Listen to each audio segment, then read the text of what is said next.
The lanterns of Duskmere only glowed when someone was about to lie. That was the first thing Lena noticed when she arrived in the town at the edge of the sea. The second was the dragon sleeping beneath it. Not that anyone called it a dragon.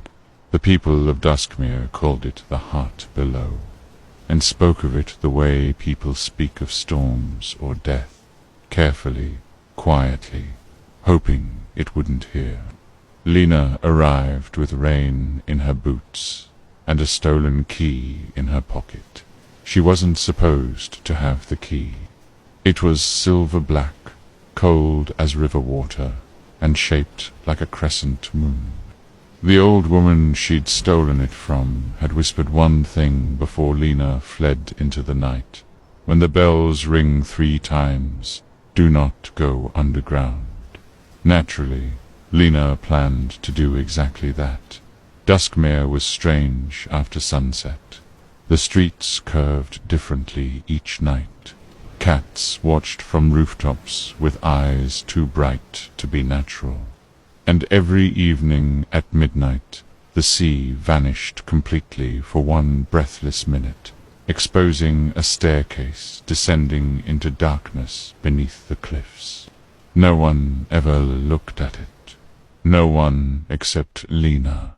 She sat on the harbor wall that first night, staring as the ocean peeled away like silk pulled from stone. Ancient steps emerged, wet and black, spiraling downward into the earth. Then the bells rang once. The townsfolk froze. Twice. Windows slammed shut 3 times. Every lantern in town burst into blue flame. Lena grinned. Oh, this is definitely cursed. And before fear could catch her, she ran for the staircase. The air below smelled of salt and old magic. Her footsteps echoed as she descended deeper underground. Strange glowing symbols crawled along the walls like living ink. At the bottom of the staircase stood a colossal door, no handle, no lock, only a carving of a sleeping dragon with gemstones embedded where its heart should be. Lena pulled out the silver key. The moment she touched it to the carving, the entire cavern trembled. A low voice rolled through the darkness. Who wakes me? Lena immediately regretted everything. The dragon's eyes opened first, enormous and gold, each larger than a carriage wheel. Dust rained from the cavern ceiling as the creature lifted its head. It was beautiful. Ancient black scales shimmered blue beneath the glowing runes. Long silver horns curved backward like crescent moons, and around its throat were chains, hundreds of them. The dragon studied her silently. You are not the keeper, it rumbled. No, Lena admitted. I'm more of a temporary thief. To her surprise, the dragon snorted laughter. Smoke curled from its nostrils. It has been centuries since someone interesting came here. Lena crossed her arms. You're very calm for someone chained underground. The dragon lowered its massive head. I am waiting. For what? Its golden eyes narrowed. For the town above to remember what they did to me. Long ago, the dragon had protected Duskmere. It brought rain during droughts, warmth during winter, and guarded ships from storms. But people are skilled at fearing what protects them. One terrible year, crops failed, and children fell ill. The townsfolk blamed the dragon. They chained it beneath the cliffs, using magic stolen from the sea witches.